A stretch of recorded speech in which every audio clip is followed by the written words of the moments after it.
Friends, നമ്മൾ കഴിഞ്ഞ ദിവസം ക്ലാസ്സിൽ ഇൻവെൻ്ററി എന്താണെന്ന് പഠിച്ചതാണ് അല്ലേ. ഇൻവെൻ്ററി എന്താണെന്ന്, അതായത് ഒരു ഫേം ഒരു സാമ്പത്തിക വർഷത്തിൽ നിന്ന് അടുത്ത വർഷത്തേക്ക് കടക്കുമ്പോൾ അത് ക്യാരി ഫോർവേഡ് ചെയ്യുന്ന കുറച്ച് കാര്യങ്ങളുണ്ട്. അതായത് നിർമ്മിച്ചു കഴിഞ്ഞ ഓൾറെഡി പ്രൊഡ്യൂസ്ഡ് ഫിനിഷ്ഡ് ഗുഡ്സ് കുറച്ച് അടുത്ത സാമ്പത്തിക വർഷത്തേക്ക് ക്യാരി ഫോർവേഡ് ചെയ്യും. അതുപോലെ അൺഫിനിഷ്ഡ് ഗുഡ്സ്, അതായത് പകുതി നിർമ്മിച്ച് വെച്ചിട്ടുള്ള വസ്തുക്കൾ, അതുപോലെ റോ മെറ്റീരിയൽസ്, ഇതൊക്കെ എന്ത് ചെയ്യും, നെക്സ്റ്റ് ഇയറിലേക്ക് ക്യാരി ഫോർവേഡ് ചെയ്യും. അപ്പോൾ what is the definition of inventory? The things carry forward by a firm. അതെന്തൊക്കെയാണ്? ഫിനിഷ്ഡ് ഗുഡ്സ്, പിന്നെ raw materials and partially finished goods. The money value of these all goods are called inventory. അല്ലെങ്കിൽ money value അല്ലെങ്കിലും അതിൻ്റെ എന്താണോ ആ real value, അതിനെയാണ് നമ്മൾ inventory എന്ന് പറയുന്നത്. അത് കാണാനുള്ള ഇക്വേഷൻസ് നമ്മൾ പഠിച്ചു കഴിഞ്ഞു. അതായത് change in inventory is equal to total production minus total sale. നിങ്ങൾക്ക് ഓർമ്മയുണ്ടാവും, കഴിഞ്ഞ ദിവസം അത് പഠിച്ച് നമ്മൾ എഴുതി വെച്ചിട്ടുള്ളതാണ്. Total production minus total sale ആണ് എന്ത്, ചേഞ്ച് ഇൻ ഇൻവെൻ്ററി എന്ന് പറഞ്ഞാൽ. മറ്റൊരു ഇക്വേഷൻ കൂടി നമ്മൾ എഴുതിയിട്ടുണ്ട്. Change in inventory is equal to closing stock minus opening stock. ഈ രണ്ട് എക്സാമ്പിൾസ് വളരെ ഇമ്പോർട്ടൻ്റ്, ഈ ഇക്വേഷൻസ് വളരെ ഇമ്പോർട്ടൻ്റ് ആണ്. നിങ്ങൾ ഒരു ബോക്സിലാക്കി വെക്കാൻ പറഞ്ഞിട്ടുണ്ടായിരുന്നു. അപ്പോൾ ഇൻവെൻ്ററി എന്താണെന്ന് എല്ലാവർക്കും മനസ്സിലായിട്ടുണ്ടാവും. അതുപോലെ അക്യൂമുലേഷൻ ആൻഡ് ഡിക്യൂമുലേഷൻ ഓഫ് ഇൻവെൻ്ററി നമ്മൾ പഠിച്ചു കഴിഞ്ഞു. അതായത് അക്യൂമുലേഷൻ ഓഫ് ഇൻവെൻ്ററി എന്ന് പറഞ്ഞാൽ ഇപ്പം കഴിഞ്ഞ വർഷത്തിൽ നിന്ന് ഈ വർഷത്തേക്ക് ക്യാരി ഫോർവേഡ് ചെയ്ത അതിൻ്റെ മൂല്യവും, അത് കഴിഞ്ഞ് ഈ വർഷത്തെ സെയിൽസ് കഴിഞ്ഞിട്ട് ഈ വർഷം അവസാനത്തിൽ വരുന്ന മൂല്യവും തമ്മിൽ കമ്പയർ ചെയ്യുകയാണെങ്കിൽ ആ ബിഗിനിങ് ഓഫ് ദ ഇയറിലുള്ളതാണ് കൂടുതൽ എങ്കിൽ അതിനെ നമ്മൾ അക്യൂമുലേഷൻ ഓഫ് ഇൻവെൻ്ററി എന്ന് പറയും. Accumulation of inventory. ഇനി മുൻ വർഷത്തെ നിന്ന് നമുക്ക് ബിഗിനിങ് ഓഫ് ദ ഇയറിലേക്ക് വന്നതും ആ വർഷത്തെ അവസാനത്തതും വെച്ച് കമ്പയർ ചെയ്യുമ്പോൾ ആ വർഷം അവസാനം കൂടുതൽ സാധനങ്ങൾ വിറ്റുപോയി എന്ന് വിചാരിക്കുക. അതിനെ നമ്മൾ എന്ത് പറയും? ഡിക്യൂമുലേഷൻ എന്ന് പറയും. അതായത് അവിടെ സെയിൽ കൂടുതലായിരുന്നു അല്ലേ. അപ്പോൾ അക്യൂമുലേഷനും ഡിക്യൂമുലേഷനും നമ്മൾ ഓൾറെഡി ഡിസ്കസ് ചെയ്ത് കഴിഞ്ഞതാണ്. നോട്ട്ബുക്കിൽ എഴുതിയിട്ടില്ലേ എന്നുള്ളത് ഉറപ്പുവരുത്തുക കേട്ടോ. രണ്ട് നോട്ട്ബുക്കിൽ എഴുതി നമ്മൾ അതിന് ഇക്വേഷൻസും എഴുതിയതാണ്. ഇനി അടുത്തത് പ്ലാൻഡ് അക്യൂമുലേഷനും പ്ലാൻഡ് ഡിക്യൂമുലേഷനും ആണ്. അതുപോലെ അൺപ്ലാൻഡ് അക്യൂമുലേഷനും അൺപ്ലാൻഡ് ഡിക്യൂമുലേഷനും ആണ്. അക്യൂമുലേഷനും ഡിക്യൂമുലേഷനും അറിയുന്ന ഒരു കുട്ടിയെ സംബന്ധിച്ചിടത്തോളം ഇത് മനസ്സിലാക്കാനായിട്ട് യാതൊരു ബുദ്ധിമുട്ടും ഇല്ല. കാരണം അതായത് ഈ അക്യൂമുലേറ്റ് ചെയ്യുന്നത് പലപ്പോഴും എന്താണ്, സ്റ്റോക്ക് വർദ്ധിക്കുന്നതാണ് ഉദ്ദേശിക്കുന്നത് അല്ലേ. അതായത് ഇപ്പോൾ ഈ വർഷത്തെ ആരംഭത്തിൽ ഒരു 100 കാറുമായിട്ട് വന്നു, മുൻ വർഷത്തിൽ നിന്ന് ക്യാരി ഫോർവേഡ് ചെയ്തു. ഈ വർഷം ഒരു 500 കാർ ഉണ്ടാക്കി, ആദ്യത്തെ 100 കാറുകളും കൂടി ഉണ്ട്. അപ്പോൾ മൊത്തത്തിൽ ഈ വർഷം വിറ്റ് തീർക്കാനുള്ളത് 600 കാറുകളാണ്. പക്ഷേ അതിൽ ആകെ 400 കാറ് മാത്രമേ വിറ്റുപോയുള്ളൂ എന്ന് വിചാരിക്കുക ആ വർഷത്തിൽ. അപ്പോൾ ആ വർഷം അവസാനമാകുമ്പോൾ ബാക്കി എത്ര വന്നു? 200 വന്നു അല്ലേ. ആ 200 എന്ന് പറഞ്ഞാൽ അവിടെ അക്യൂമുലേഷൻ ഓഫ് ഇൻവെൻ്ററി ആണ് അല്ലേ. അതായത് മുൻ വർഷത്തു നിന്ന് 100 ഉണ്ടായിരുന്നുള്ളൂ, ഈ വർഷത്തെപ്പോൾ അത് 200 മാറിയിട്ടുണ്ട് അക്യൂമുലേഷൻ, അത് ഇൻവെൻ്ററിയുടെ അളവ്. അപ്പോൾ അതിനെ അക്യൂമുലേഷൻ എന്ന് പറയും. ഇത്തരത്തിലുണ്ടാകുന്ന അക്യൂമുലേഷൻ അതായത് പർപ്പസ്ഫുൾ ആവാം അല്ലെങ്കിൽ അല്ലാതെ ആവാം. അതായത് ഡെലിബറേറ്റ് ആക്ഷനോട് കൂടിയുള്ളതാണെങ്കിൽ അതിനെ നമ്മൾ എന്ത് പറയും? Planned accumulation. അതായത് ചില ഫേംസ് എന്ത് ചെയ്യാറുണ്ട്, മനഃപൂർവ്വമായിട്ട് തന്നെ എന്ത് ചെയ്യും, അക്യൂമുലേഷൻ ചെയ്യാറുണ്ട്. അതായത് മുഴുവനായിട്ടും വിറ്റ് കളയാതെ, അതായത് ഇപ്പോൾ വരും വർഷങ്ങളിൽ ഇതിന് വില കൂടും. ഇപ്പോൾ കാറിൻ്റെ തന്നെ എക്സാമ്പിൾ എടുക്കാം. വരും ഇയറിൽ, നെക്സ്റ്റ് ഇയറിൽ കാറിൻ്റെ വില കൂടാൻ സാധ്യതയുണ്ട് എന്നുണ്ടെങ്കിൽ അവരെന്ത് ചെയ്യും, സ്റ്റോക്ക് ഒന്ന് ഹോൾഡ് ചെയ്യും, സെയിൽസ് കുറച്ച് എന്ത് ചെയ്യും, ആ അക്യൂമുലേഷൻ പർപ്പസ്ഫുള്ളി വരുത്തും. അപ്പോൾ ഇതിനാണ്, അപ്പോൾ എന്താണ് അത്തരത്തിൽ ഡെലിബറേറ്റ്ലി ഉള്ള എന്താണ് ആക്ഷനാണ് പ്ലാൻഡ് അക്യൂമുലേഷൻ എന്ന് പറയുന്നത്. അതുപോലെ തന്നെ തിരിച്ചും സംഭവിക്കാം, പ്ലാൻഡ് ഡിക്യൂമുലേഷനും സംഭവിക്കാം. അതായത് സ്റ്റോക്ക് കൂടുതൽ വിറ്റഴിച്ചുകൊണ്ട്, അതായത് ഇപ്പോൾ ഓഫറിനൊക്കെ ഇട്ടിട്ട് വിറ്റഴിക്കില്ലേ, അങ്ങനെ വിറ്റഴിച്ചിട്ട് എന്ത് ചെയ്യും, സ്റ്റോക്ക് കുറക്കും. അതായത് ആ വർഷാവസാനത്തിലുള്ള ഇൻവെന്ററിയുടെ അളവ് കുറക്കുന്നതിനാണ് എന്ത് പറയുന്നത്, പ്ലാൻഡ് ഡിക്യുമുലേഷൻ എന്ന് പറയുന്നത്. അങ്ങനെ അതായത് നിങ്ങൾ ശ്രദ്ധിക്കുക, പേജ് നമ്പർ 132 ആ പാരഗ്രാഫിൽ നിങ്ങൾ മാർക്ക് ചെയ്യുക, ഒപ്പം തന്നെ നോട്ടിൽ എഴുതി പോവുക. അപ്പോൾ ഹെഡിങ് കൃത്യമായിട്ട് ഹെഡിങ് തിരിച്ചല്ല ടെക്സ്റ്റിൽ കൊടുത്തിട്ടുള്ളത്, നിങ്ങളത് ഹെഡിങ് എഴുതുക. എന്താണ്, പ്ലാൻഡ് അക്യുമുലേഷൻ എന്ന് എഴുതിയിട്ട് the deliberate increase in the stock of goods of a firm is called planned accumulation. അതുപോലെ തന്നെ the deliberate increase in the inventories of a firm is called planned decumulation. Planned decumulation എന്നുള്ളത് ആ രണ്ടെണ്ണം നിങ്ങൾ ആ ഓരോ സെന്റൻസ് വീതം പഠിച്ചാൽ മതി കേട്ടോ. അതുപോലെ തന്നെ അൺപ്ലാൻഡ് അക്യൂമുലേഷനും അൺപ്ലാൻഡ് ഡിക്യൂമുലേഷനും ഇത് പഠിച്ചു കഴിയുന്ന കുട്ടികൾക്ക് വളരെ സിമ്പിളായിട്ട് അൺപ്ലാൻഡ് എന്താണെന്ന് പഠിക്കാം. അതായത് നെക്സ്റ്റ് പാരഗ്രാഫിൽ തന്നെ പറയുന്നുണ്ട്, the unexpected increase in the stock of goods due to unexpected fall of sales, അല്ലേ?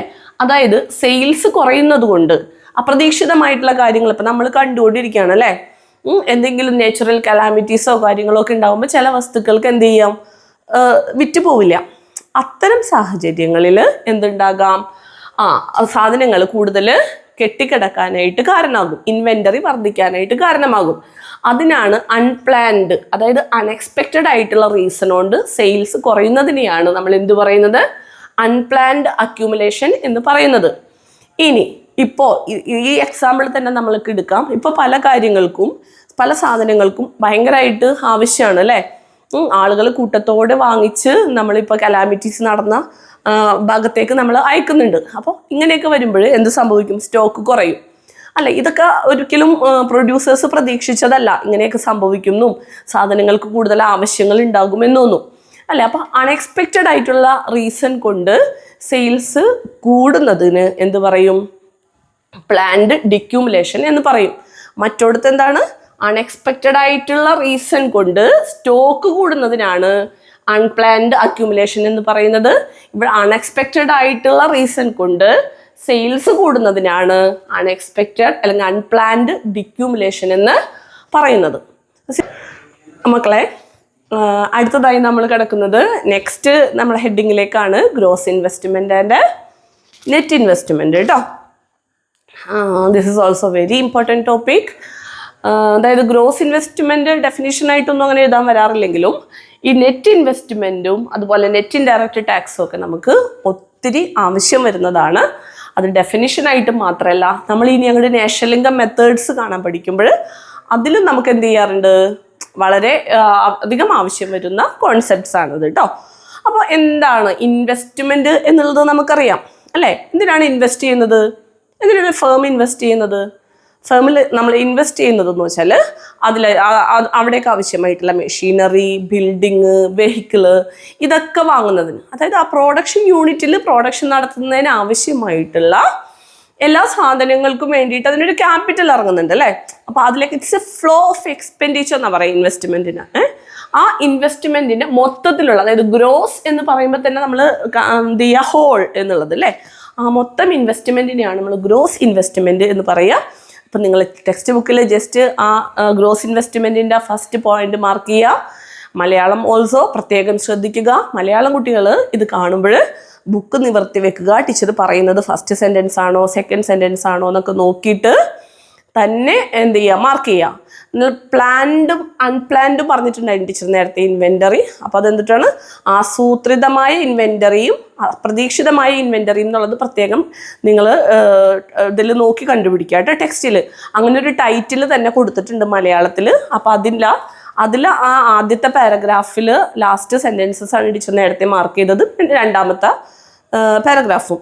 ഇനി ഗ്രോസ് ഇൻവെസ്റ്റ്മെന്റിന്റെ ആ ഫസ്റ്റ് സെന്റൻസ് ആണ് നിങ്ങൾ മാർക്ക് ചെയ്യേണ്ടത്. The part of final output that comprises capital goods is called gross investment of an economy, അല്ലേ? അതായത് ഒരു ഫേമിലെ മൊത്തത്തിലുള്ള ആ എന്താണ് ക്യാപിറ്റൽ കൺസിസ്റ്റ് ചെയ്യുന്നത് എന്താണോ അതിനെയാണ് നമ്മൾ ഇൻവെസ്റ്റ്മെന്റ് എന്ന് പറയുന്നത്. ഇനി എന്താണ് നെറ്റ് ഇൻവെസ്റ്റ്മെന്റ്? ഇത് ടീച്ചർ പറയാതെ തന്നെ നിങ്ങൾക്കറിയാം, കാരണം കഴിഞ്ഞ ദിവസം നമ്മൾ കാര്യമായിട്ട് ഡിസ്കസ് ചെയ്തൊരു സംഗതിയാണ്.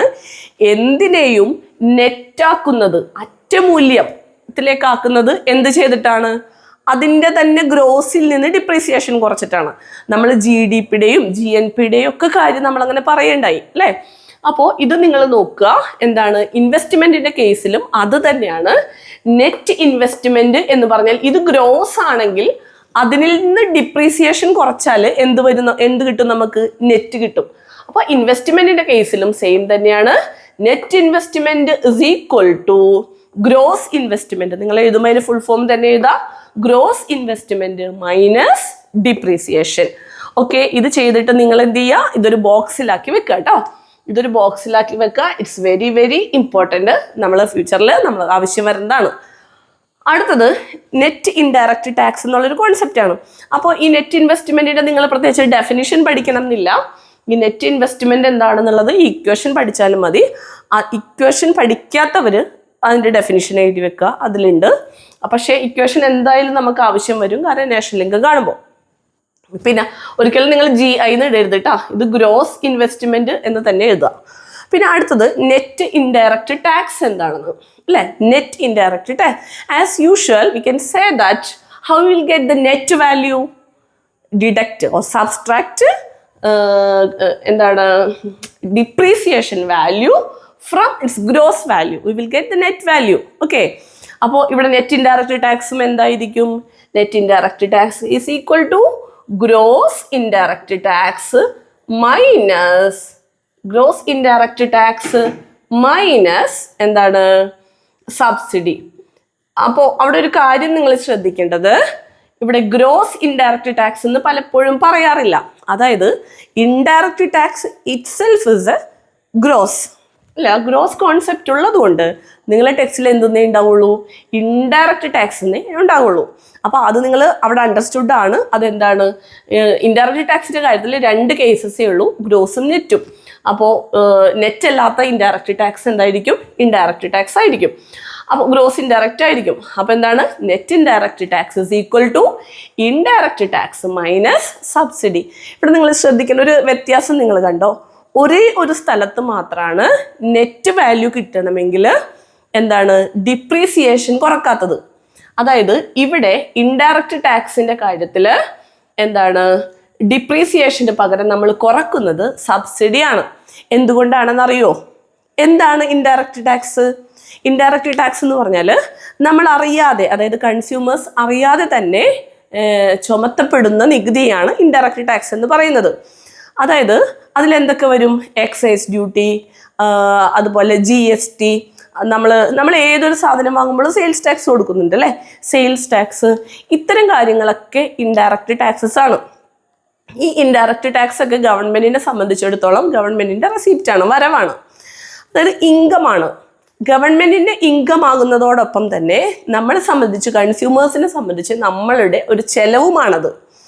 അതേസമയം അതിൻ്റെ നെറ്റ് വാല്യൂ കിട്ടണമെങ്കിൽ നമ്മൾ ഒരു ഫേമിനെ സംബന്ധിച്ച് നമ്മൾ എടുക്കുകയാണെന്നുണ്ടെങ്കിൽ ആ ഫേം ഇൻഡയറക്റ്റ് ടാക്സ് പേയ്മെൻറ്റ് ചെയ്യുന്നുണ്ട്, അതങ്ങോട്ട് അടക്കുകയാണ് ഗവൺമെൻറ്റിലേക്ക്.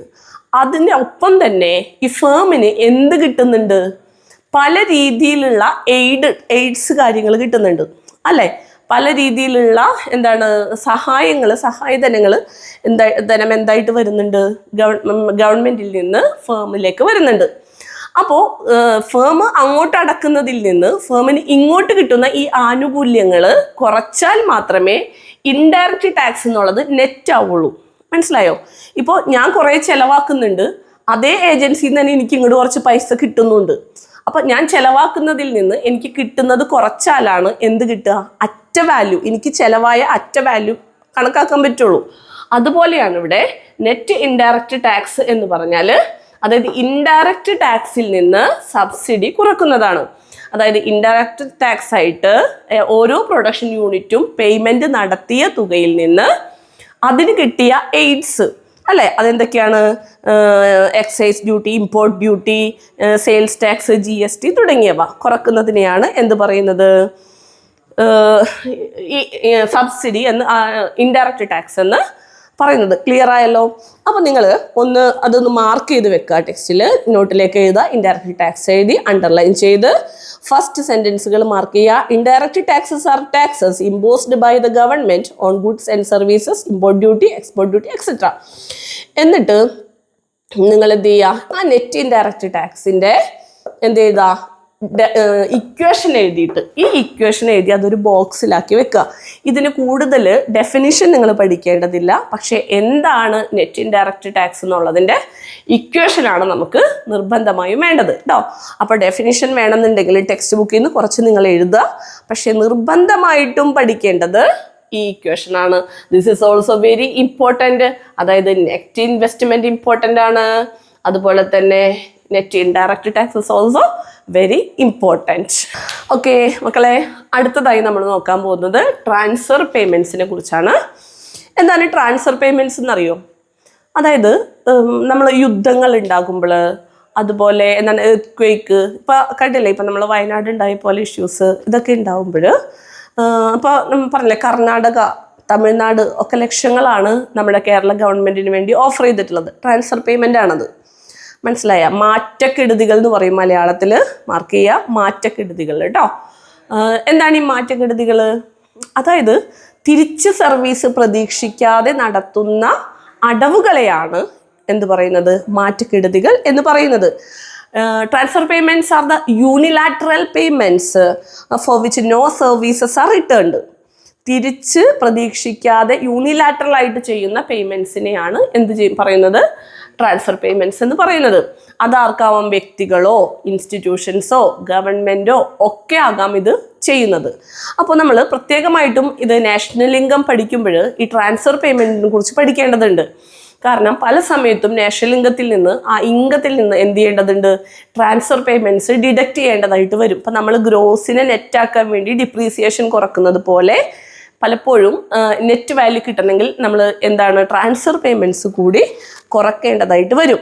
അപ്പം നിങ്ങൾ ചെയ്യേണ്ടത് ട്രാൻസ്ഫർ പേയ്മെൻ്റ് ഒന്ന് മാർക്ക് ചെയ്ത് വെക്കുക. ആദ്യത്തെ സെൻറ്റൻസ് നിർബന്ധമില്ല, രണ്ടാമത്തെ സെൻറ്റൻസ് മുതൽ ആ പാരഗ്രാഫ് ഫുള്ള് മാർക്ക് ചെയ്യുക. എന്തൊക്കെയാണ്?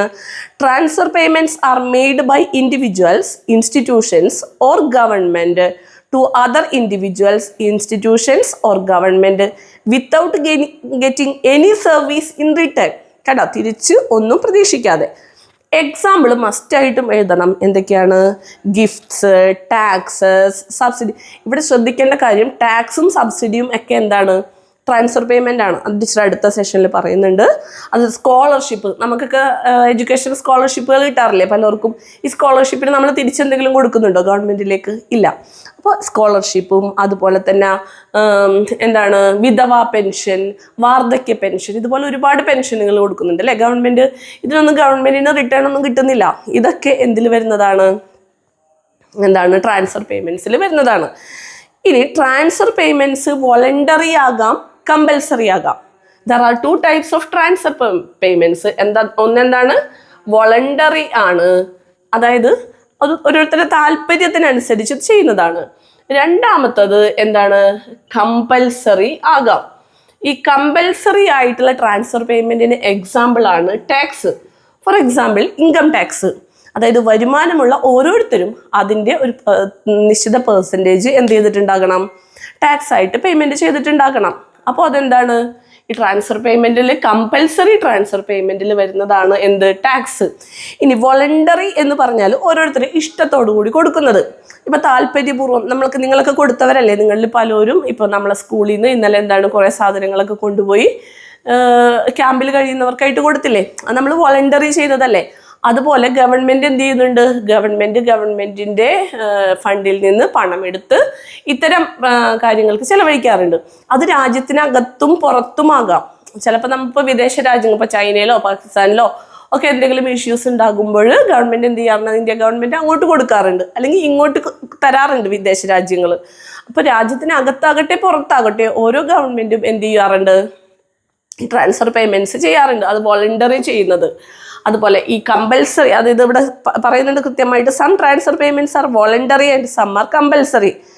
Donation made by individuals to religious and charitable institutions, scholarship, gift, ഇതൊക്കെ അപ്പോൾ ഈ വോളണ്ടറിയിൽ വരുന്നത് ഗിഫ്റ്റ് കൊടുക്കുന്നത്, സ്കോളർഷിപ്പ് കൊടുക്കുന്നത്, അതുപോലെ പലതരം പെൻഷൻസ്, ഇതൊക്കെ എന്തിലാണ് വരുന്നത്? ഈ വോളണ്ടറിയിലാണ്. അങ്ങനെ കമ്പൽസറിയിൽ വരുന്നതാണ് എന്ത്? Taxes or fees are examples for ടാക്സും ഫീസുമാണ് എന്ത്? Compulsory transfer payments. അപ്പോൾ നിങ്ങൾ എന്താണ് ട്രാൻസ്ഫർ പേയ്മെൻറ്റ്സ് എന്നുള്ളത് ആദ്യത്തെ പാരഗ്രാഫിൽ നിന്ന് എഴുതിയിട്ട് അടിയിൽ നിങ്ങൾ എന്ത് ചെയ്താം? ഈ വോളണ്ടറി ട്രാൻസ്ഫർ പേയ്മെൻറ്റ്സ് എന്ന് എഴുതാം. എന്നിട്ട് എക്സാമ്പിൾ ഗിഫ്റ്റ്, അതെങ്ങനെ എഴുതാം. അതുപോലെ കമ്പൽസറി എന്ന് എഴുതിയിട്ട് ടാക്സ്, ഫീസ് എഴുതാം. ഇത്ര ചുരുക്കി എഴുതി വെച്ചാൽ മതി. അല്ലാണ്ട് അത് കൂടുതലായിട്ട് അങ്ങനെ വിശദീകരിച്ച് എഴുതണം എന്നില്ല. ജസ്റ്റ് ലൈക്ക് എക്സാമ്പിൾ എന്ത് ചെയ്താൽ മതി? ഇങ്ങനെ ചെയ്താൽ മതി കേട്ടോ. അപ്പോൾ എന്ത് ചെയ്താൽ ട്രാൻസ്ഫർ പേയ്മെൻറ്റ് എന്താണെന്ന് എഴുതാം, മാറ്റടവുകൾ, അതിൽ രണ്ടാമത്തെ സെൻറ്റൻസ് മുതൽ ആ പാരഗ്രാഫ് ഫുള്ള് മാർക്ക് ചെയ്ത് എഴുതാം. അതിനുശേഷം താഴെ വോളണ്ടറി ട്രാൻസ്ഫർ പേയ്മെൻറ്റ്സ് എന്താണെന്ന് ഉള്ളത് ഇങ്ങനെ ഒരു ഹൈഫൻ ഇട്ടിട്ട് ഗിഫ്റ്റ്, സ്കോളർഷിപ്പ്, പെൻഷൻ എക്സെട്ര എഴുതാം. പിന്നെ കമ്പൽസറി ട്രാൻസ്ഫർ പേയ്മെൻറ്റ്സ് ഇട്ടിട്ട് ടാക്സ്, ഫീസ് എഴുതാം. ഓക്കെ. അടുത്തതായിട്ട് net factor income from abroad ആണ്. ഇത് നിങ്ങൾ ക്ലാസ്സിൽ ഉണ്ടായിരുന്നവരെ സംബന്ധിച്ചിടത്തോളം വളരെ ഫെമിലിയർ ആയിട്ടുള്ള ഒരു ടേമാണ്. കാരണം ടീച്ചർ അത്രയും വിശദമായിട്ട് ഇത് പറഞ്ഞതാണ്. അതുകൊണ്ട് തന്നെ വളരെ വേഗത്തിൽ ഇത് പറഞ്ഞു പോകുകയാണ്. എന്താണ് NFIA, അതായത് net factor income from abroad. ആ പേര് കേൾക്കുമ്പോൾ തന്നെ അറിയാം അല്ലേ? വിദേശത്ത് നിന്നുള്ള അറ്റ ഘടക വരുമാനം. എന്താണ് വിദേശത്ത് നിന്നുള്ള അറ്റ ഘടക വരുമാനം എന്ന് പറഞ്ഞാൽ? നമ്മൾ പറഞ്ഞിട്ടുണ്ട് DPനെ, ഡൊമസ്റ്റിക്കിനെ നാഷണൽ ആക്കണമെങ്കിൽ നമുക്ക് എന്ത് വേണം? ഇത് കൂട്ടണം അല്ലേ? ഡൊമസ്റ്റിക്കിൻ്റെ കൂടെ ഈ NFIA കൂട്ടിയാൽ മാത്രമേ അത് നാഷണൽ ഇൻകമായി മാറുള്ളൂ എന്ന് നമ്മൾ പറഞ്ഞിട്ടുണ്ട്. അപ്പോൾ എന്താണ് ഇതിൻ്റെ ഡെഫിനിഷൻ? എന്താണ് net factor income from abroad എന്ന് പറഞ്ഞാൽ? It is the difference between the income received from the rest of the world and the income paid to the rest of the world. അതായത് ഇപ്പോൾ ലോകത്തിൽ വിവിധ രാജ്യങ്ങളുമായിട്ട് നമ്മുടെ രാജ്യം എന്ത് ചെയ്യാറുണ്ട്? സാമ്പത്തിക ഇടപാടുകൾ നടത്താറുണ്ട് അല്ലേ? നമ്മളുടെ പല കമ്പനികൾ, ഫേംസൊക്കെ വിദേശ രാജ്യങ്ങളിലുണ്ട്. പല ഫേംസും വിദേശ രാജ്യങ്ങളുടെ നമ്മളുടെ രാജ്യത്തുണ്ട്. അപ്പോൾ ഇവിടെ നിന്ന് വിദേശികളുടെ ഇൻകം അങ്ങോട്ട് പോകുന്നു. അതുപോലെ അവിടെ നിന്ന് വിദേശികളുടെ ഫോറിൻ ഇൻകം ഇങ്ങോട്ട് വരുന്നു അല്ലേ? അപ്പോൾ എങ്ങനെയാണ് നമ്മളിപ്പോൾ അങ്ങോട്ട് പോണതിൻ്റെ കണക്ക് മാത്രം, അല്ലെങ്കിൽ ഇങ്ങോട്ട് വരുന്നതിൻ്റെ മാത്രം കണക്കെടുത്താൽ പറ്റില്ലല്ലോ. ഇപ്പോൾ ഇതെന്താവാം? പോസിറ്റീവും ആകാം, നെഗറ്റീവും ആകാം. ഫോർ എക്സാമ്പിൾ, നമ്മുടെ രാജ്യത്തു നിന്ന് പോണ പണത്തിൻ്റെ അളവാണ് ഇങ്ങോട്ട് വരുന്നതിനേക്കാളും കൂടുതലെങ്കിൽ, അതായത് നമ്മുടെ ഇമ്പോർട്ടാണ് കൂടുതലെങ്കിൽ സ്വാഭാവികമായിട്ടും എന്ത് സംഭവിക്കും? ഇമ്പോർട്ട് എന്നുള്ളതല്ല ഇവിടെ കോൺസെപ്റ്റ്. അവിടെയുള്ള സാധനങ്ങളിൽ നിന്ന് നമുക്ക് കിട്ടുന്ന വരുമാനം കുറവും ഇവിടെ നിന്ന് വിദേശത്തേക്ക് പോകുന്നതിൻ്റെ അളവ് കൂടുതലുമാണെങ്കിൽ സ്വാഭാവികമായിട്ടും അവിടെ എന്താണ്? നെഗറ്റീവാണ്. എന്താണ്? NFIA നെഗറ്റീവാണ്. അപ്പോൾ അത് നമ്മൾ ഡൊമസ്റ്റിക് പ്രോഡക്റ്റിൽ നിന്ന് കുറഞ്ഞു പോകും. GDPയേക്കാളും കുറവാകും ഇപ്പോൾ നാഷണൽ ഇൻകം. മനസ്സിലായോ? പക്ഷേ ഇനി നമുക്ക് വിദേശത്തുനിന്ന് കിട്ടാനുള്ളതാണ് കൂടുതൽ എങ്കിൽ നമ്മുടെ NFIA എന്താവും? GDPയോട് കൂടി കൂട്ടുമ്പോൾ നാഷണൽ ഇൻകം കൂടും. ഓക്കെ. അപ്പോൾ ചുരുക്കത്തിൽ ഇത്രയേ ഉള്ളൂ. Net factor income from abroad എന്ന് പറഞ്ഞാൽ നമ്മൾ ഇവിടെ നിന്ന് പോകുന്നതും അവിടെ നിന്ന് വരുന്നതും തമ്മിലുള്ള വ്യത്യാസമാണ്. അപ്പോൾ കറക്റ്റ് ആ ഡെഫിനേഷൻ ഒന്ന് മാർക്ക് ചെയ്യുക. ആദ്യത്തെ സെൻറ്റൻസ് തന്നെ കേട്ടോ. Net factor income from abroad is the difference between the factor income received from the rest of the world and the factor income paid to the rest of the world. ഇത്രയും മതി ശരിക്കും ഡെഫിനേഷനിൽ. നിങ്ങൾക്ക് മനസ്സിലാകുന്നില്ല എങ്കിൽ second paragraph കൂടി എഴുതാം. രണ്ടാമത്തെ പാരഗ്രാഫിൽ കുറച്ചുകൂടി കൃത്യമായിട്ട് പറയുന്നുണ്ട്. Net factor income from abroad is the difference between the factor income earned by Indians abroad and the factor income earned by the rest of the world in India എന്നുള്ളത്. അപ്പോൾ കാര്യം മനസ്സിലായല്ലോ? ഇത് വളരെ പ്രധാനപ്പെട്ട ഒരു കോൺസെപ്റ്റാണ്. നമ്മൾ മനസ്സിലാക്കി വെച്ചിരിക്കണം, പഠിച്ചിരിക്കണം. ഡെഫിനേഷൻ 2 മാർക്കിന് എക്സാമിന് വരാറുണ്ട് കേട്ടോ. എന്താണ് net factor income from abroad? Clear ആണല്ലോ? വിദേശത്ത് നിന്ന് വരുന്ന അറ്റ വരുമാനം, അതായത് ചെലവ് കഴിച്ചിട്ട് ഇവിടെ നിന്ന് പോകുന്നത് കഴിച്ചിട്ട് വരുന്ന അറ്റ വരുമാനമാണ് എന്ത്? Net factor income from abroad. Okay മക്കളെ, നന്നായിട്ട് ശ്രദ്ധിക്കുക കേട്ടോ, നന്നായിട്ട് പഠിക്കുക. വളരെ ഇമ്പോർട്ടൻ്റ് ആയിട്ടുള്ള ലെസണാണ്. കൃത്യമായിട്ട് നോട്ട് എഴുതി പോവുക, ചെക്ക് ചെയ്യൂ കേട്ടോ. അടുത്ത നമ്മളുടെ topic circular flow of income ആണ് കേട്ടോ. സർക്കുലർ ഫ്ലോ ഓഫ് ഇൻകം, അതിൻ്റെ പേര് കേൾക്കുമ്പോൾ തന്നെ നമുക്കറിയാം അല്ലേ? ഒരു സർക്കുലർ ഫ്ലോയിൽ ഇങ്ങനെ പോയിക്കൊണ്ടിരിക്കുന്നത്. അത് വരുമാനത്തിൻ്റെ അത്തരം ചാക്രിക പ്രവാഹം എന്നാണ് അതിന് പറയുക. സർക്കുലർ ഫ്ലോ, വരുമാനത്തിൻ്റെ ചാക്രിക പ്രവാഹം, സർക്കുലർ ഫ്ലോ ഓഫ് ഇൻകം. അതായത് it explains, it is a pictorial illustration of 2 sectors of an economy. ശരിക്കും പറഞ്ഞാൽ ഒരു സർക്കുലർ ഫ്ലോ എന്ന് പറഞ്ഞാൽ എന്താണ്? It's a pictorial illustration of 2 sectors of an economy. Here the 2 sectors are household and firms. അതായത് ഗാർഹിക മേഖലയും അതായത് നിർമ്മാണ മേഖലയായിട്ടുള്ള ഫേംസ് അല്ലേ. ഫേം എന്ന് പറഞ്ഞാൽ ഇൻഡസ്ട്രീസ്, അങ്ങനെ ഉൽപ്പാദന മേഖലയാണ് ഉദ്ദേശിക്കുന്നത്, ഉൽപ്പാദന യൂണിറ്റ്. അങ്ങനെ 2 മേഖലയാണ് ഈ പിക്ചോറിയൽ റെപ്രസെൻറ്റേഷനിൽ. അതായത് സർക്കുലർ ഫ്ലോ 2 sector മാത്രമായിട്ടല്ല, 4 sector ആയിട്ടും 3 sector ആയിട്ടും ഒക്കെ വരക്കാറുണ്ടെങ്കിലും നിങ്ങൾക്ക് ഇവിടെ പഠിക്കാനുള്ളത് ഈ 2 sector ഇക്കോണമി മാത്രമാണ്. It's very very important question. 4 മാർക്കിൻ്റെ ക്വസ്റ്റ്യൻ ആയിട്ട് എല്ലാ ക്വസ്റ്റ്യൻ പേപ്പറിലും നിങ്ങൾക്കിത് കാണാൻ പറ്റും കേട്ടോ. ഒന്ന് ശ്രദ്ധിച്ചിരുന്നാൽ വളരെ നല്ല രീതിയിൽ മനസ്സിലാക്കാവുന്നതേ ഉള്ളൂ. ടീച്ചർ നല്ല എഫേർട്ട് എടുത്ത് വരപ്പിക്കുന്നതും നിങ്ങളെ കൊണ്ട് പഠിപ്പിക്കുന്നതും ആയിട്ടുള്ളൊരു കാര്യമാണിത്. ഇപ്പോൾ ഓൺലൈൻ ക്ലാസ്സിൽ കൂടി എടുക്കുന്നത്. നന്നായിട്ട് പഠിക്കുക. കാരണം ഓൺലൈൻ ക്ലാസ് ധാരാളമാണ് ഇതിന്.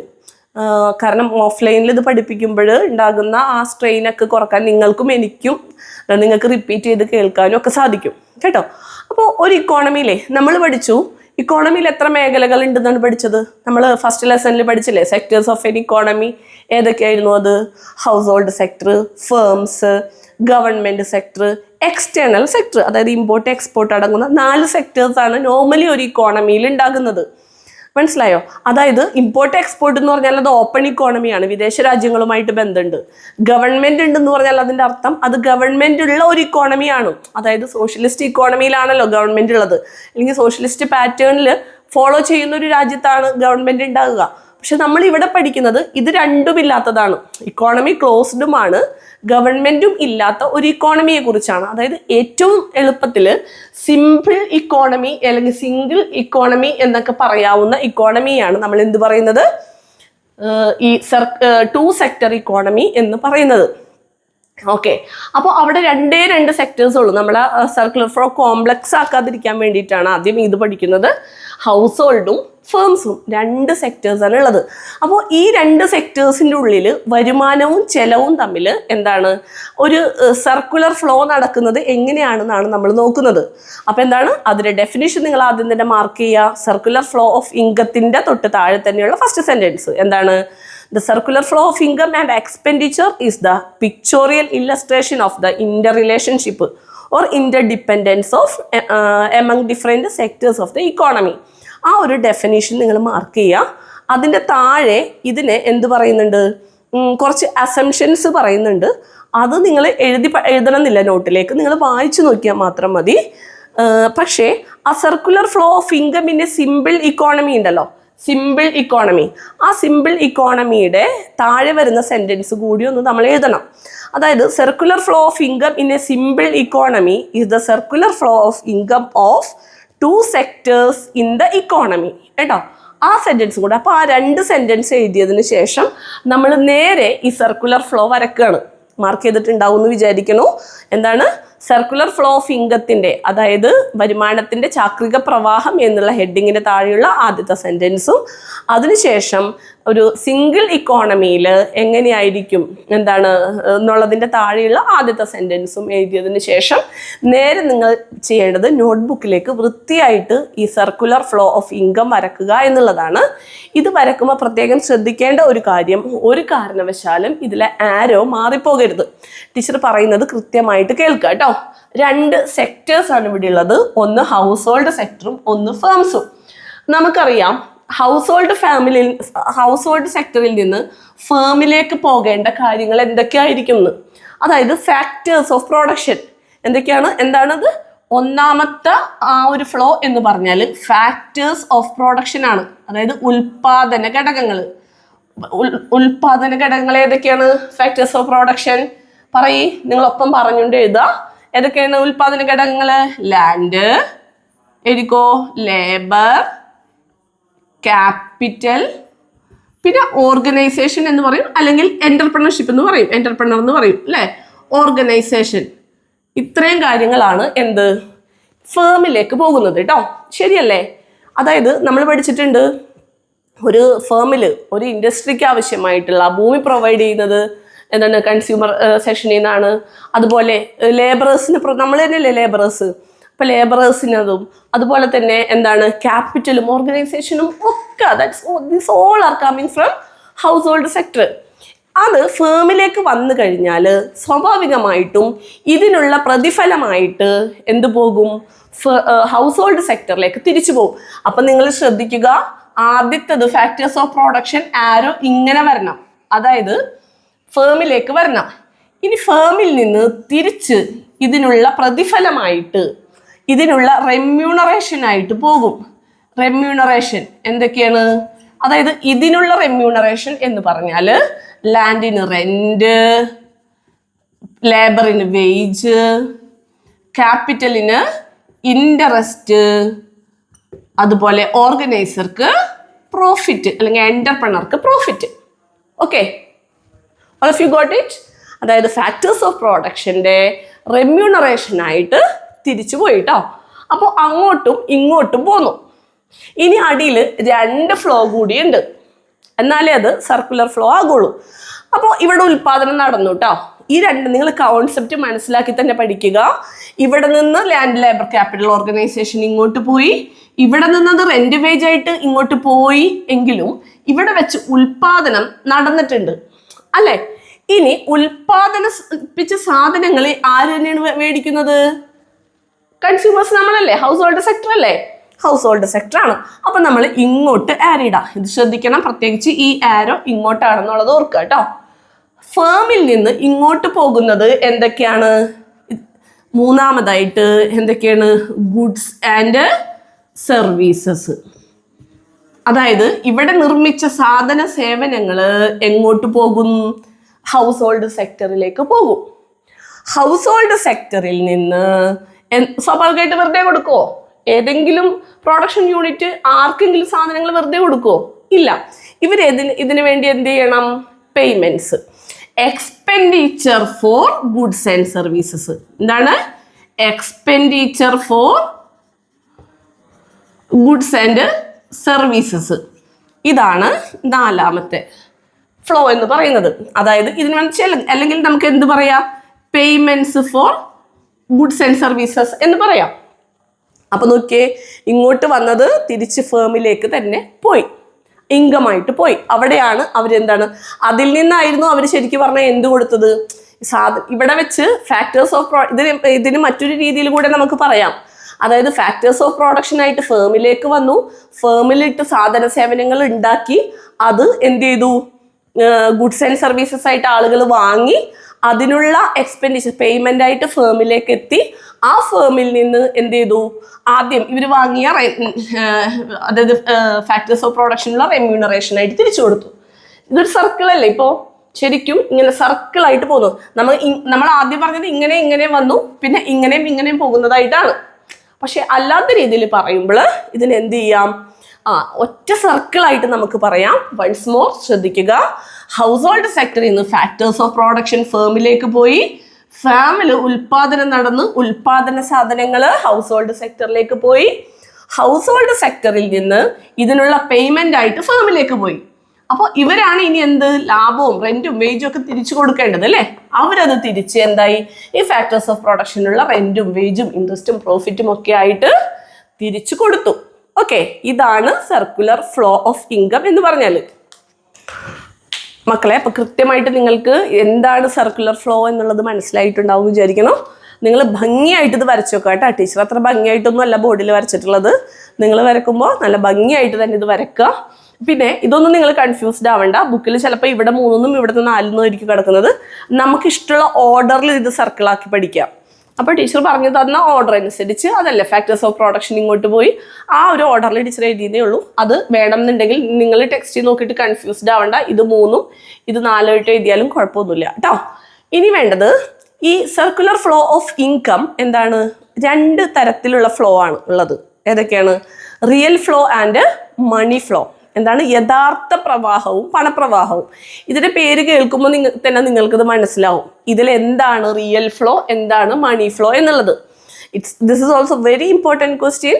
എന്താണെന്ന് വെച്ചാൽ സർക്കുലർ ഫ്ലോയുടെ ക്വസ്റ്റ്യൻ വന്നു കഴിഞ്ഞാൽ തീർച്ചയായിട്ടും ഇതിൻ്റെ ഡെഫിനിഷൻ എഴുതി ഇത് വരച്ചതിന് ശേഷം എന്ത് ചെയ്യണം? നമുക്ക് real flow and money flow എഴുതിയിരിക്കണം. അത് കാറ്റഗറൈസ് ചെയ്യാൻ വരും.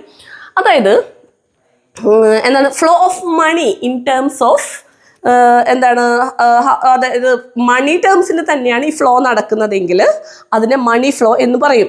അതായത് flow of money from firm to household and from household to firms is called money flow. ഇനി അതല്ല, ഇതിലേതൊക്കെയാണ് മണി ഫ്ലോ? നിങ്ങൾ പറഞ്ഞേ, മണി ഫ്ലോ ഏതൊക്കെയാണ്? പണമായിട്ട് പോകുന്നത് അതെ, ഈ ഫേമിൽ നിന്ന് ഇങ്ങോട്ട് പോയ റെമ്യൂണറേഷൻ മണി ഫ്ലോ ആണ് അല്ലേ? ആണ്. പിന്നെ ഈ ഹൗസ് ഹോൾഡിൽ നിന്ന് ഇങ്ങോട്ട് പോയിട്ടുള്ള ഈ എക്സ്പെൻഡിച്ചർ ഓഫ് ഗുഡ്സ്, സാധനങ്ങൾക്ക് പകരമായിട്ട് കൊടുത്ത പൈസയാണത്, അതും മണി ഫ്ലോ ആണ് അല്ലേ? അപ്പം ശരിക്കും പറഞ്ഞാൽ മണി ഫ്ലോ ഏതൊക്കെയാണ്? മണി ഫ്ലോ എന്ന് പറഞ്ഞാൽ ആ നമ്പർ ഒന്ന് പറഞ്ഞേ. രണ്ടും നമ്മളുടെ ഈ എഴുതിയേക്കുന്നതിൽ 2ഉം 3ഉമാണ് എന്ത്? 2 and 3 ആണ് എന്ത്? മണി ഫ്ലോ. 2 and 3 മനസ്സിലായോ? എന്താണ്? പണമായിട്ട് കൈമാറ്റം ചെയ്യുന്നതാണ് മണി ഫ്ലോ. അപ്പൊ എന്തൊക്കെയാണ്? റെമ്യൂണറേഷനും അതുപോലെ തന്നെ ഈ എക്സ്പെൻഡിച്ചർ ഫോർ ഗുഡ്സുമാണ് മണി ഫ്ലോ. ഓക്കെ, ഇനി എന്തൊക്കെയാണ് റിയൽ ഫ്ലോ എന്ന് പറഞ്ഞാൽ? റിയൽ ഫ്ലോ എന്ന് പറഞ്ഞാൽ സാധനങ്ങളും സേവനങ്ങളും ആയിട്ട് എന്താണ് സർക്കുലേറ്റ് ചെയ്യുന്നതിനാണ് എന്ത് പറയുന്നത്? റിയൽ ഫ്ലോ എന്ന് പറയുന്നത്. ഇവിടെ നിങ്ങൾ നോക്കിയേ, ഫാക്ടേഴ്സ് ഓഫ് പ്രൊഡക്ഷൻ ആയിട്ട് ലാൻഡ്, ലേബർ, ക്യാപിറ്റൽ, ഓർഗനൈസേഷൻ എവിടേക്ക് വന്നു? ഫേമിലേക്ക് വന്നു. ഫേമിൽ നിന്ന് അതായത് ഗുഡ്സ് ആൻഡ് സർവീസസ് ആയിട്ട് ഹൗസ് ഹോൾഡിലേക്ക് പോയി. അപ്പൊ ഇത് രണ്ടുമാണ് എന്ത്? Real flow. അപ്പോൾ നമ്മളുടെ ഈ എക്സാമ്പിളിൽ 1ഉം 4ഉമാണ് എന്ത്? 1ഉം 4ഉമാണ് എന്ത്? Real flow. ഓക്കെ, നമ്മൾ ഇങ്ങനെ ഇതായിട്ട് ചപ്പറച്ചുപ്പറായിട്ടൊന്നും എഴുതണ്ട, വൃത്തിയായിട്ട് തന്നെ നമ്മൾ അതിൻ്റെ ഡെഫിനിഷനായിട്ട് തന്നെ എഴുതി വെക്കും. അപ്പോൾ മാർക്ക് ചെയ്തോ. ആ സർക്കുലർ ഫ്ലോ ഓഫ് ഇൻകത്തിൻ്റെ താഴെ റൈറ്റ് സൈഡിലായിട്ട് കിടക്കണുണ്ടോ? അതിൻ്റെ ബോക്സിൽ തന്നിട്ടുണ്ട് റിയൽ ഫ്ലോ എന്താണ്, മണി ഫ്ലോ എന്താണെന്ന്. ആ ബോക്സ് ഇമ്പോർട്ടൻ്റ് ആണെന്ന് എഴുതിയിടുക, അത് ബുക്കിലേക്ക് വരക്കണം. അപ്പോൾ അത് കറക്റ്റ് ഫാക്ടേഴ്സ് ഓഫ് പ്രൊഡക്ഷനും കാര്യങ്ങളും പറഞ്ഞിട്ടുള്ളതാണ്. അതിന് മുകളിലായിട്ട് ഉള്ള ഒരു സെൻറ്റൻസ് കൂടി നമ്മൾ മാർക്ക് ചെയ്യണം. അതായത് അതിന് മുകളിലുള്ള paragraph, the flow of money from firms to households and from household to firms is called money flow. പിന്നെ the flow of factor services from household to firm and flow of goods and services from firm to households is known as real flow. ഇത്രയും കാര്യങ്ങൾ കൂടി ഒന്ന് അവിടെ mark ചെയ്ത് വെക്കണം. അപ്പോൾ മക്കളെ, ഇത് മാക്സിമം ചുരുക്കിയിട്ടാണ് തന്നിട്ടുള്ളത്. സർക്കുലർ ഫ്ലോ ഓഫ് ഇൻകം നിങ്ങൾക്ക് പഠിക്കാൻ കൂടുതലുണ്ട്, ഇതിൽ അസംഷൻസ് ഒക്കെ ഉണ്ടെന്നുണ്ടെങ്കിലും ടീച്ചർ അത്യാവശ്യം പഠിക്കേണ്ട കാര്യങ്ങൾ മാത്രം. ഇപ്പം 4 മാർക്കിൻ്റെ 5 മാർക്കിൻ്റെ ക്വസ്റ്റ്യൻ വന്നാൽ ഇത്രയെങ്കിലും എഴുതിയില്ലെങ്കിൽ നിങ്ങൾക്ക് മാർക്ക് കിട്ടില്ല കേട്ടോ. അപ്പോൾ എന്തൊക്കെയാണ്? ആദ്യം സർക്കുലർ ഫ്ലോ ഓഫ് ഇൻകം എന്താണെന്നുള്ളത് എഴുതി, അത് കഴിഞ്ഞിട്ട് സർക്കുലർ ഫ്ലോ ഓഫ് ഇൻകത്തിൽ പിന്നെ സിമ്പിൾ ഇക്കോണമിയിലുള്ള അതിൻ്റെ ഡെഫിനിഷൻ എഴുതി, അതിനുശേഷം നമ്മൾ ഈ ഗ്രാഫ് ഈ ഒരു സർക്കുലർ ഫ്ലോ വരച്ചു. അതിനുശേഷം താഴെ വന്ന് റിയൽ ഫ്ലോ എന്താണ്, മണി ഫ്ലോ എന്താണെന്നുള്ള ഡെഫിനിഷൻ എഴുതി, അതിനുശേഷം ആ ബോക്സ് വരച്ച് അതിൽ റിയൽ ഫ്ലോക്കും മണി ഫ്ലോക്കുള്ള എക്സാമ്പിൾസ് എഴുതുമ്പോഴേ അത് തീരുള്ളൂ. പിന്നെ ഇതിൻ്റെ അസംഷനിൽ പറയുന്ന കാര്യങ്ങൾ ഒന്ന് മനസ്സിലാക്കാൻ വേണ്ടി ടീച്ചർ ജസ്റ്റ് പറഞ്ഞുതരാം. There are only 2 sectors in the economy. Only 2 സെക്ടേഴ്സേ ഉള്ളൂ അല്ലേ? ശരിയല്ലേ? നമ്മൾ പറഞ്ഞു ഗവൺമെൻറ് സെക്ടറും ഇല്ല, എക്സ്റ്റേണൽ സെക്ടറും ഇല്ല. അതൊക്കെ വരുമ്പോൾ കൂടുതൽ കോംപ്ലക്സ് ആവും, അത് നമ്മളിവിടെ പഠിക്കുന്നില്ല. Household supply factor service to firms, അതായത് ഹൗസ് ഹോൾഡ് എന്താണ് ഫാക്ടർ സർവീസസ് കൊടുക്കുന്നത് ഹൗസ് ഹോൾഡ് ഇവിടെ നിന്ന് ഇങ്ങോട്ടാണ്. ആ ഓരോ കാര്യങ്ങളും പറയുന്നുണ്ട്. ഫേം അതിൻ്റെ റെമ്യൂണറേഷൻ അങ്ങോട്ട് കൊടുക്കുന്നുണ്ട് എന്നുള്ളതാണ് 3ാമത്തെ പോയിന്റ്. പിന്നെ ഹൗസ് ഹോൾഡ് പണം ചെലവഴിക്കുന്നു, അപ്പോൾ അതിനുള്ള പകരമായിട്ട് ഗുഡ്സ് ആൻഡ് സർവീസസ് ഇങ്ങോട്ട് കൊടുക്കുന്നു. ഇത്രയും കാര്യങ്ങളാണ് അതിൻ്റെ അസംഷനിൽ പറയുന്നത്. അപ്പോൾ ഇത്രയും കാര്യങ്ങളാണ്. ഇത്രയും നിങ്ങൾ ഭംഗിയായിട്ട് നോട്ട് എഴുതി നാളെ സബ്മിറ്റ് ചെയ്യേണ്ട ടൈം ടീച്ചർ പറയും. കൃത്യമായിട്ട് ആ സമയത്ത് സബ്മിറ്റ് ചെയ്യാം കേട്ടോ. ഓക്കെ, താങ്ക് യു മക്കളെ. കാണാം.